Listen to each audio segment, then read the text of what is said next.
Welcome to the Truth Unplugged, the podcast where faith meets real life. I'm Nicole here with Father Tim, our pastor, and Father Michael, our parochial vicar. Together, we're diving into your questions about Catholicism, life, and everything in between. Whether you're a lifelong Catholic or just curious, this is a place for honest conversations, relatable stories, and maybe even a laugh or two along the way. So grab your coffee or keep both hands on the wheel, settle in, and let's tackle today's questions. Welcome to the Truth Unplugged.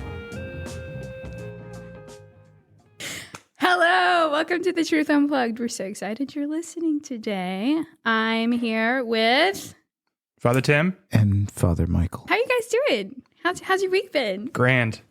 Yeah. Yeah. Wait, was that introduction by me gonna actually stay in the... It is. Oh no. This is the Truth Unplugged, not plugged in. Well, when things get unplugged, they power off and they die. Yeah, like your brain in that moment. We don't want to unplug the truth, but we do want to take it with us. So we're recording this podcast just before Christmas. A week before. Yeah, a week before. Meaning it's busy season here at the church. Are you guys holding up okay? Yeah. I'm holding up okay. How are you guys holding up? Staff is with all the work that needs to get done in time. Staff is doing okay. Not great. Well, you get a nice long 2 week and we get a 2 week break, which will be good. Time to spend with family. What did you do in the past week that was interesting? Just wondering. Anything? Yeah, I forgave a bunch of people's sins. Oh yeah, confession. Good. I got to look at my calendar. Yeah. You don't remember what you've done in the You past said week? it's the busy season. The only way I remember what I had for breakfast is that I just don't eat breakfast, and then I just always know you don't eat breakfast. Didn't eat anything. Breakfast is supposed to be like the most important meal of the day. You know, the food industry says that, and I'm sure JFK. I'm sure Robert Kennedy would have something to say about that. So I went to a really cool sushi restaurant down at Cumberland. Oh, I love sushi. No, it was so good. It was like this. Sushi is so good. It was one of these like dumpy places by appearances. Like the door looks like you shouldn't enter that door. That's what that door looks like. But you go in and it's this really nice restaurant, and you can tell that it's a really nice restaurant because it's a dump and it's hard to find, but it's packed. Yeah. And the food was delicious. So that's like the Havana sandwich shop off North Druid Hills. Used to be a favorite place of the pious people to go to. By pious, I mean St. Pius, the 10th high school, not like pious.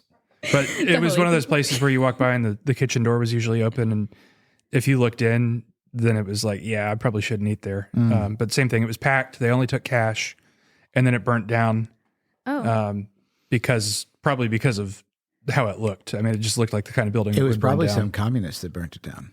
It was. You said it was a no. The Cubans shop, that right? live here are not communists. No, I know. That's why they're here. But that's why they wouldn't burn down their own restaurant. It would be the communists. It would be like, maybe. oh, these Cubans left, and now we got to punish them for it. You're really leaning into the unplugged theme here, aren't you? Yeah, we're unplugged. We're raw. It should be true. The cold hard truth here. But speaking anyway. of restaurants, I went to a pizza place on the top of a mountain. And it was delicious last week. It was on Beach Mountain. I don't know if either of you are familiar with that area. I am familiar with Beach Mountain. The pizza place on top, it is expensive pizza, but it is some of the best pizza I've ever had in my life. Well, it takes a lot to get the dough up the mountain. I went skiing a couple times up there as a scout. You know how to ski? I have my own skis. He fell down the hill. He knows how to fall down the Actually, hill. I don't have many more. We probably gave them away, but... That is a fun fact about you. I did not know. Never been out west to ski, though. You don't seem like the type that would know how to ski. Why? What's the type? Not yuppie. Not people with coordinated. I didn't say I was good at it. Able to bend your knees. I used to be a bit more spry in my youth. Although then again, John Paul II can ski. My friends have or could ski. My friends have been calling me an old man since high school. So you do have that like inner old man feel, which get is off why my porch, I assumed you didn't know how to ski. Or off my lawn, or get off my lawn. Father Michael, have you skied? Oh yeah, snowboard. I don't. You I don't snowboard? I snowboard. That makes sense that he would do this the snowboard thing. This is so funny. I never. You don't think of priests as doing John Paul II. So yeah, but he's cool. I learned how to snowboard by getting on a snowboard and going up to the blue hills and falling down until I could stay up. I think I had a concussion by the end of the day, but man, I turned out to be a pretty good snowboarder. That's kind of how I learned to ski. Is I would get going, and then when I felt like I was going too fast, and you just crash. I would just fall over. Yeah, and then now I need to learn. Eventually, then I learned how to to zigzag and slalom is I think what they call it. Oh, isn't slalom when you got the when you're on like one ski? Anyway, yeah. But like the way that you ski, where you go back and forth. Slalom. And then you get to the bottom of the hill and you do a 90-degree and spray snow. Yeah, you can do that. Probably not now. I mean, the last time I did it, I was probably 16 or 17. Well, if there are any parishioners that want to take Father Tim on a ski trip. Oh, I mean, yeah. If bring you want to take him me on a with ski you trip, because absolutely. I would love to see go to Vail, some live footage. Or maybe Vermont. I hear Vermont's pretty good for skiing. I'll say mass for you every day. So today we are taking a user-submitted question. This comes from Chase and Sydney Breedlove. You ready to dive into it? Are you supposed to name the people that submit the question? Yeah. What if they wanted to Some remain of them, anonymous? so if they want to, they can tell me. And what if they just assumed that they did not because they signed their names? So the question is OMG taking the Lord's name in vain? Why is GD considered worse than OMG? If this is not the case, what's an example of taking the Lord's name in vain? Well, OMG, I guess we know it stands for Oh My God, so it's just kind of an abbreviation. Well, are we actually talking about OMG, or are we just failing to say Oh My God? Like, are we talking about? No, we're talking about Oh My God. When people say Oh My God, yeah, right. So we're not actually talking about the acronym. No, yeah, not talking about. We're using acronyms to say the things that we're not saying it vainly. Yeah, got it. Okay. I guess the real question is, what does in vain mean? Right. So if I were to, you know what a butt dial is? I mean, everybody knows what a butt dial is, right? My dad butt dials me all the time. That's calling me in vain, right? It's like I'm getting a call from my dad, and I'm like, oh man, my dad wants to talk to me. This is so great. And I pick up and I hear, because it's in his pocket. And so it's when we're doing something that fails to accomplish what it's intended to accomplish or proposes to accomplish. So if I'm proposing to talk to God, but I'm not actually, I'm using his name as a pejorative comment or something like that. Not only am I not talking to God, but I'm taking something sacred and I'm profaning it, right? So that would be taking it in vain, profaning the Lord's name, taking it in vain, not accomplishing what it's intended for. And that really, if you understand it that way, when we talk about these things that people usually have a knee-jerk reaction against taking the Lord's name in vain, it's not necessarily, right? If you stub your toe and you say, oh my God, and you're actually like, God, I need your assistance in this pain. John Paul II had purportedly had done this, the great skiing priest. One of them. Yeah, one of the greats. He had slammed his hand in the door. I'm sure somebody else slammed his hand in the door. But he cried out to the Lord, and it was a beautiful thing. But in another way, somebody could say, oh my God. And they're not actually thinking about the Lord at all. They're just using him to curse a situation, Yeah, especially depending on the words following it. If someone says, oh my God, I hate you. Well, okay, now you're...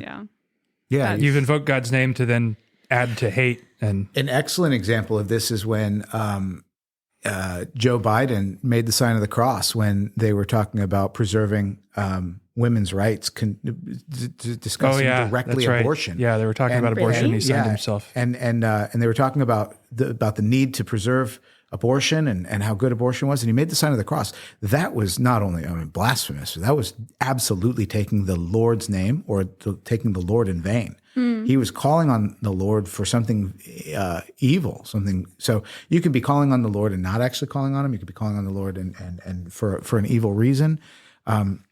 Just to play devil's advocate, he probably didn't know what he was doing. Well, that might have been the case. Another good example of this, though, I think is, that song Roxanne? Yeah. Turn on the red light? Yeah. It's about a whore, right? No. You got to say it like this because my mother's name is Roxanne. Her name is sacred to me. I will not listen to that song because I don't want my mother's name associated with that. I don't want an image of my mom. That is so offensive to me. And if we kind of take that sentiment and we say, would I do that to the Lord? Like Like, would I allow that to happen? Would I allow it to come out of my mouth? Would I allow an association of the Lord with something evil? Would I tolerate that? Would I? And that's I think a better way of calibrating taking the Lord's name in vain than some specific comment or some specific thing. Certainly, the Lord's name is Jesus. Anytime we use the name Jesus or Mary or Joseph, God's not really his name. God is kind of what he is. Adonai is more his name than God, right? I mean, and if you're in a situation that is evil and you're rejecting that situation and you say GD that actually would be absolutely appropriate. To say GD is not in and of itself wrong. The question is, why am I using it? How am I using it? And what am I meaning in my use of it? So frustration most likely is a incorrect use of, oh my God. Yeah, because that's immature. I think that's the way people most frequently use it, though.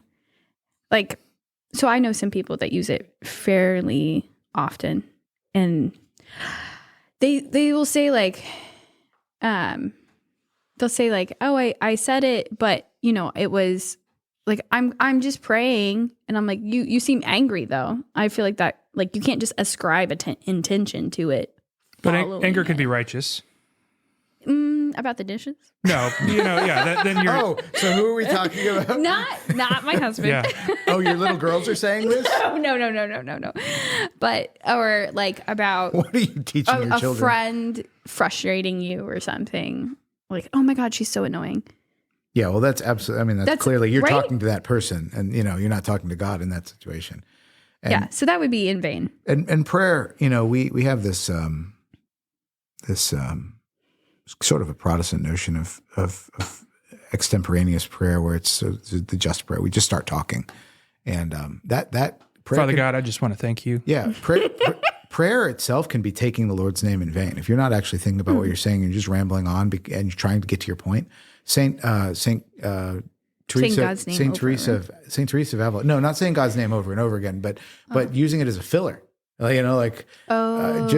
So Saint Teresa of Avila talks about you need to know what you're going to say to God before you go and talk to him. You would never go and talk to the king the way that you usually talk to God in prayer. You would figure out what you need and how you're going to say it to the king before you go into the throne room to talk to him.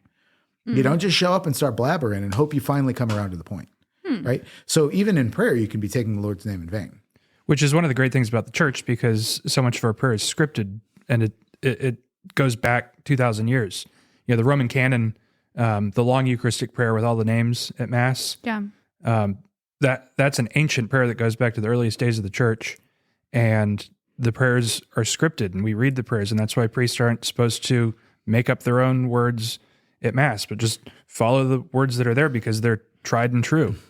So I guess the takeaway to wrap this up, just to have a practical answer for this, outside of the sort of conversing about the philosophy of it, we should hold God, Father, Son, and Holy Spirit, and His body, the body of the Son on earth, the Church, and all of the saints in great reverence, and we should never use them casually or willy-nilly or in vain, regardless of the reason or the distress we're in. We should come up with other ways of venting our frustration in the moment, and make very sure that we're preserving our memory of and reference to God in the dignity that it deserves. What about some of the ones that are close to it, like "Oh my gosh"? Is that just a replacement? Well, who's gosh? Yeah, who's gosh? Nobody, but it's just or gosh darn it, it's just like a. Well, darn it is not a swear word. No, I know so it's why not. Would gosh? Well, because it's very clearly a replacement for GD.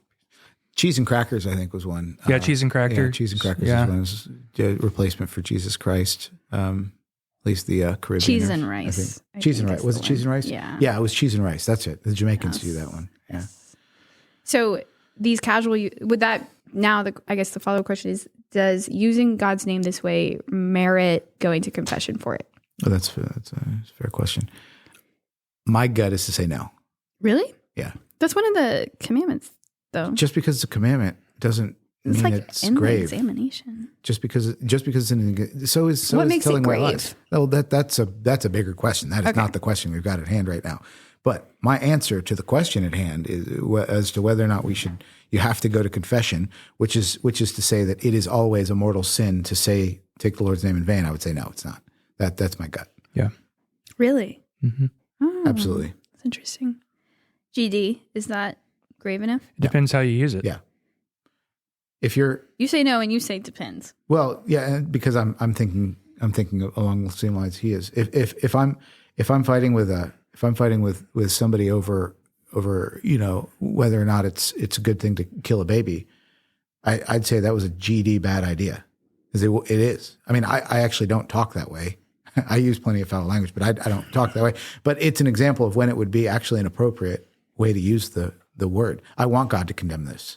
I want God to damn this. But you're intentionally like bringing God into the moment. But versus, that's what the vanity the vanity is. The vanity is not actually intending to bring God into the situation and just using him as a throwaway. So the throwaway usage would be confession worthy. No. If you know I shouldn't say this. I don't think so.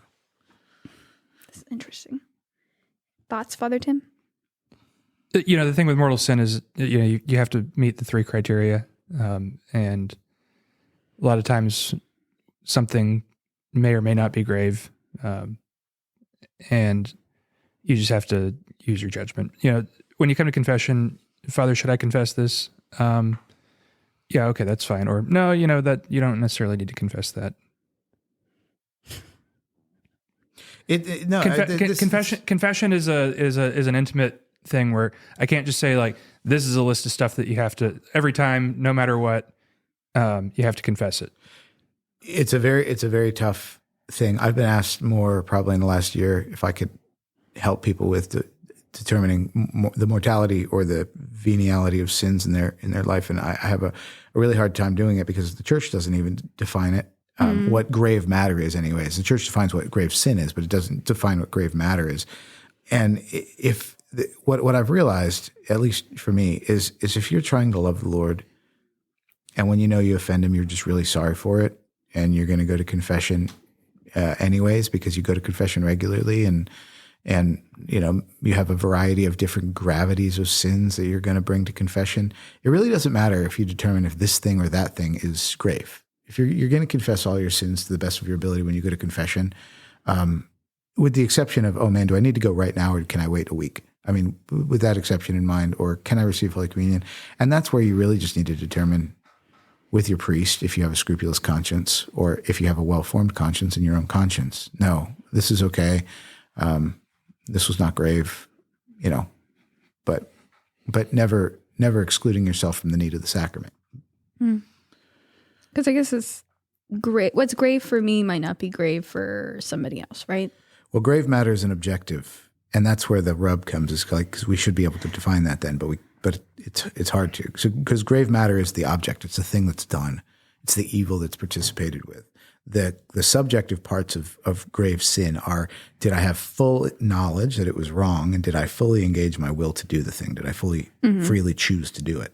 And honestly, if you're using GD as an ejaculatory, like, oh my gosh, I just stubbed my toe. Like, I mean, there's a weakness in your character that would allow you to do that, but did you fully intend to do that? Probably not. You need to work on it, but you probably didn't engage your will freely to say, yes, right now, because of the pain in my toe, I'm going to use the Lord's name in vain. Yeah, it was just a reaction. And again, which is inexcusable. Yeah, but you can say, okay, well, all right, I had that reaction. I've been conditioned to speak like this. I should probably condition myself not to speak like this. That's right. So that when I step out of bed and the lights are off and I step in cat puke. You should just not have cats. That's the answer to that. No cats. Hey, that's actually a pretty good segue, isn't it? It is. Okay. I feel like we've pretty much answered that question. So we've had a good discussion on it. Yeah, it's a tough one to answer. It's hard to answer, but that's probably why it's still being asked 2024 years later. Well, really, taking the Lord's name in vain has been condemned since Moses received the 15 commandments. Sorry. I don't know how many. And 5 of which he dropped. Blasphemy was, of course, a stonable offense. So I guess the Jews thought it was which great. is kind of why one of the reasons they crucified Jesus, right? The high priest tore his garments because if Jesus claims to be God and he's not God, that's blasphemy. Yeah. That's a discussion for another day about blasphemy. So We've had several discussions for other days. Lots of big We topics. tend to do that. Okay, let's jump into our rapid fire portion of the podcast. And we did not do great with the rapidness of this last time, but we'll try again.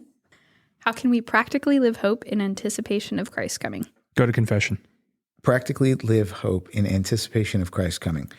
Live each day as if Christ was coming in 10 minutes, or live every moment as if Christ was coming in 10 minutes. And you think, okay, well, that's going to take a lot of mental energy. Maybe at first it does, but I think that's just great advice. If you get to the end of the day and that was going to be the end for you, what would you do right now?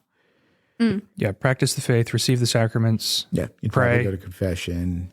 Yeah. You'd have wanted to go to Mass and receive Holy Eucharist. You would have wanted to make amends with people. Like, you don't need to do that tomorrow. Do it today, because tomorrow's not promised to anybody. It's almost like doing a morning examination of sorts of like, if Jesus comes today, how should I live it? Yeah, and then at the end of the day, you could say, And then how did I live that? that's great. Was I That's prepared? brilliant. Yeah. That would be a great Well practice. done, Nicole. There you go.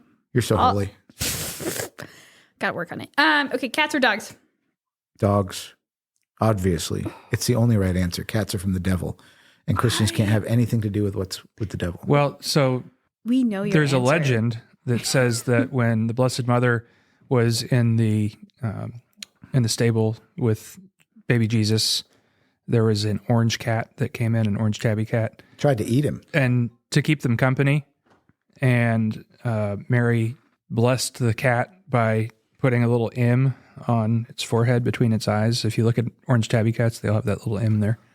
I have never heard that. You just made that up. That's garbage. Yeah, I think you just made that up. My cat that I got in 8th grade, Mason. You know why? She you know had why the I had to little make M that there. up? Because dogs being objectively superior, he had to come up with something that made it like, oh, here's a story that might make cats St. better. Francis of Assisi hung out with a dog, not a cat.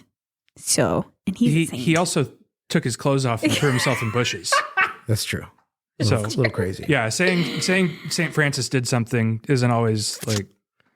I don't really like either. I mean, I guess objectively, Yeah, I would you do say- have to say dogs because they work. They do like the purpose of a dog There's isn't no purpose of a cat. right. Well, The unless purpose of you're a dog farmer. isn't to sit in your house and be pushed around in a stroller and be taken everywhere as a little purse thing.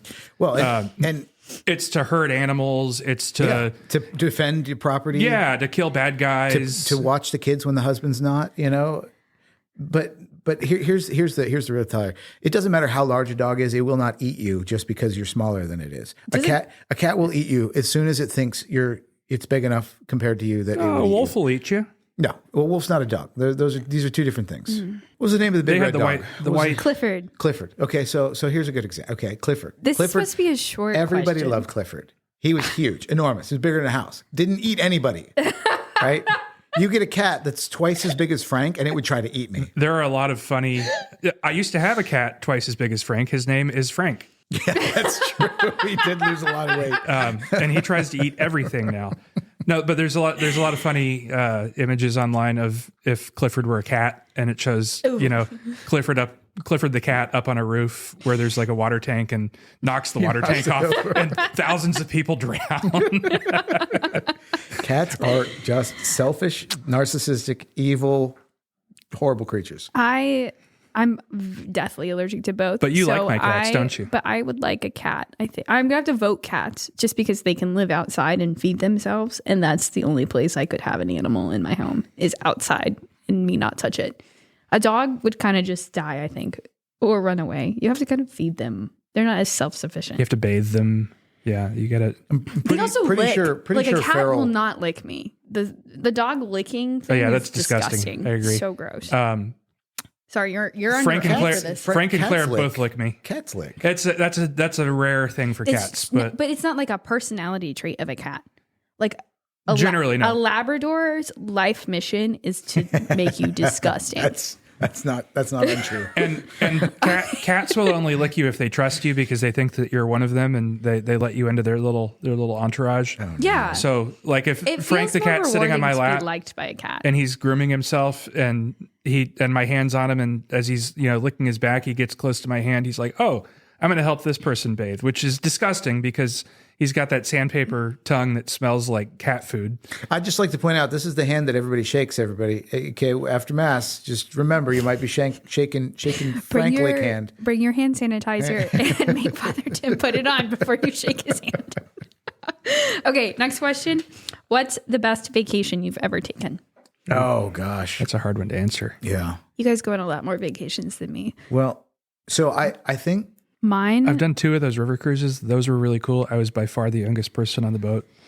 But I think... Was that the best one? No, I think my best vacation had to have been one of the 3 big childhood vacations that we took. One, we went to Italy because my dad was working there, and so his company paid for us to go, and we did like a whirlwind tour of Italy. I think I was 6 years old. That's the first time I really remember traveling. Then... you have one answer to this question. Washington, D.C. as a family, or California, Grand Canyon kind of as a family. Basically, traveling with my family. Vacations. Yeah. So you peaked early in life, and now every vacation will back pale when he used to in snow comparison. ski. Yeah, back when he used to ski. Father Michael, do you have an answer? Yeah, I had an opportunity a couple of years ago to take a motorcycle trip up to Milwaukee for Harley Davidson's homecoming celebration, and that was really unique, and it was low key and unstressed, and it was on a motorcycle, so everything about it was just great. Did you get in a fight with any biker gangs? I'd like to not answer that question. Thank you, Father Tim. Are you going to go to Sturgis? Is that on your list? Sturgis is not on my list. No, okay. I don't have any interest in getting into more fights with biker gangs. I mean, any fights with biker gangs. I think that's not necessarily my favorite one, but it is definitely a unique one that stands out that I really, really enjoyed. Yeah, it's not like your 35 trips to Italy or whatever. Those aren't vacations. Trust me. Mine is St. Lucia. Adrian and I went for our honeymoon. Okay. It was great. Nice. It was very nice. Did you stay at Sandals? We did. It was really fun. But it was mountains and beach mixed, and that's my dream. So, okay. If you could only read one book besides the Bible for the rest of your life, what would it be? I'd probably have to say maybe The Count of Monte Cristo. Yeah, I've read that book like 4 times, and it's half of my life probably because it's so long. Brilliant book. I think I read that a long time ago. So it's got a little bit of everything. I mean, it's very well written. Of course, I'm reading a translation because I can't speak French.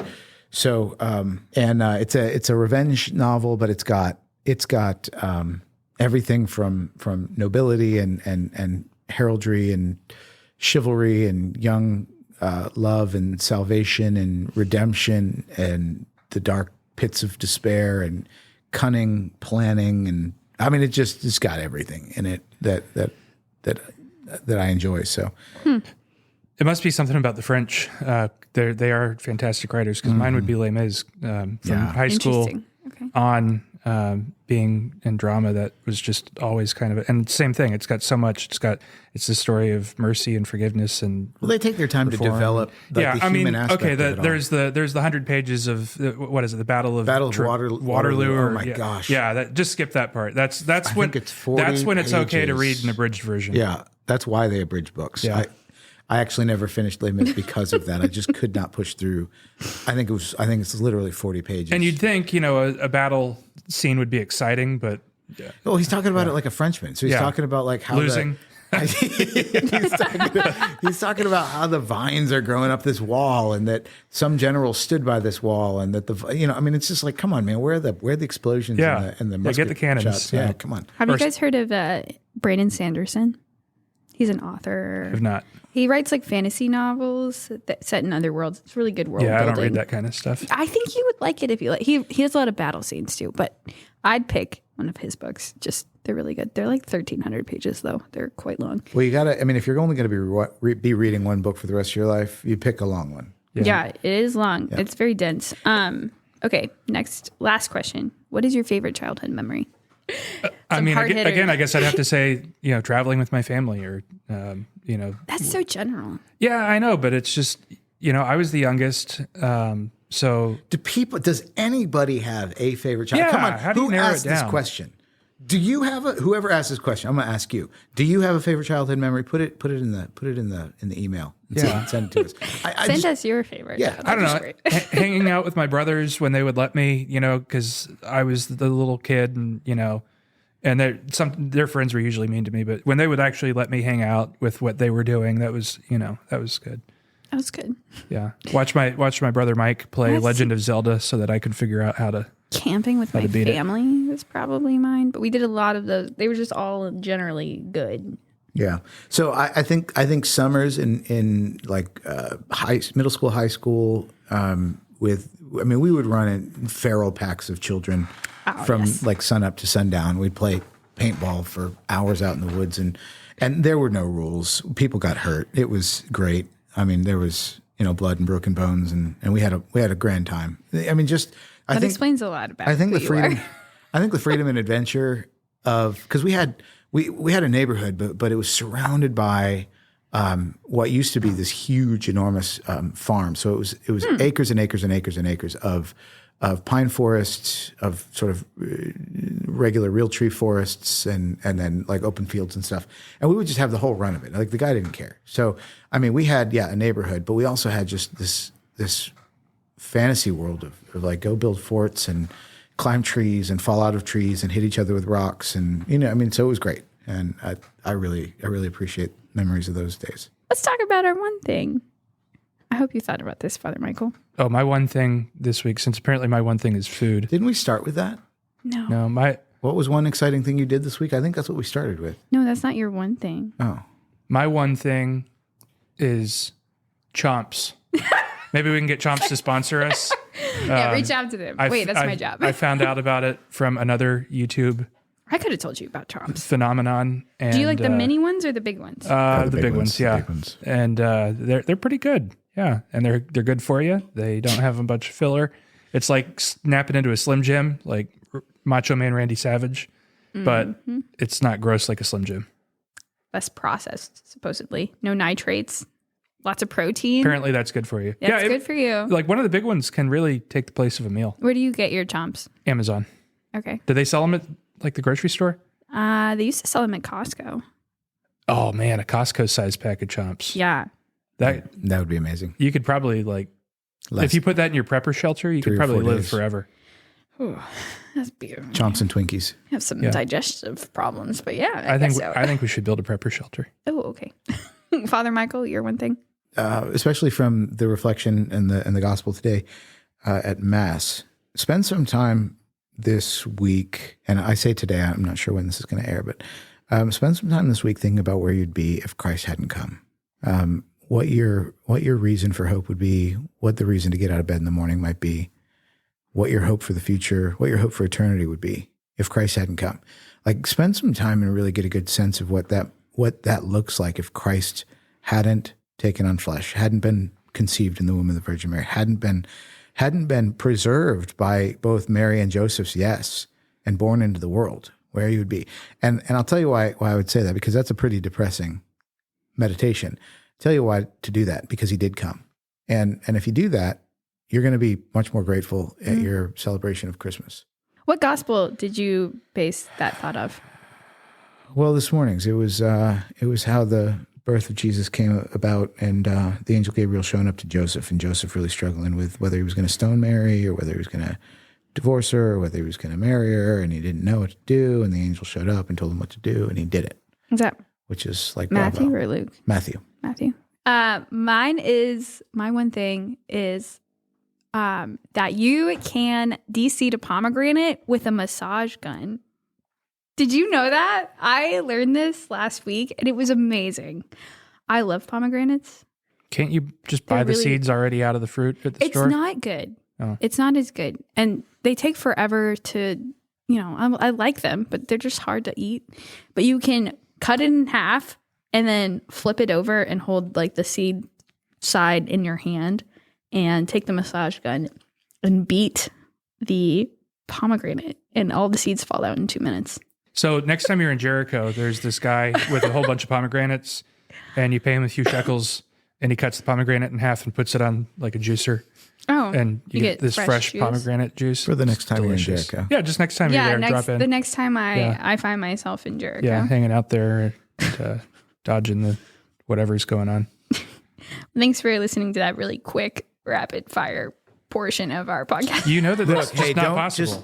We're people want to hear from us. They don't want quick and rapid. Do they? We're gonna have fun. If you don't want to have fun and just meander through funness, don't listen to this podcast. It really should be called Father Tim and Father Michael Unplugged. Ridiculous. Well, truth. That would be truth. I mean, it's the same thing. Oh, stop. That's blasphemy. Okay, let's go back to the first question about taking the Lord's name in vain.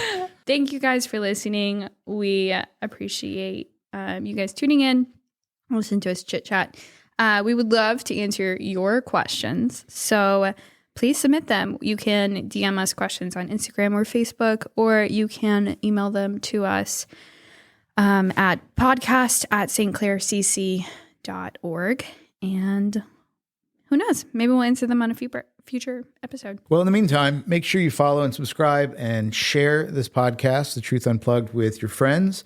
And if you enjoyed today's episode, leave a review on your listening platform, whatever it might happen to be. It helps us reach more people. And until next time, may God bless you all. Bye.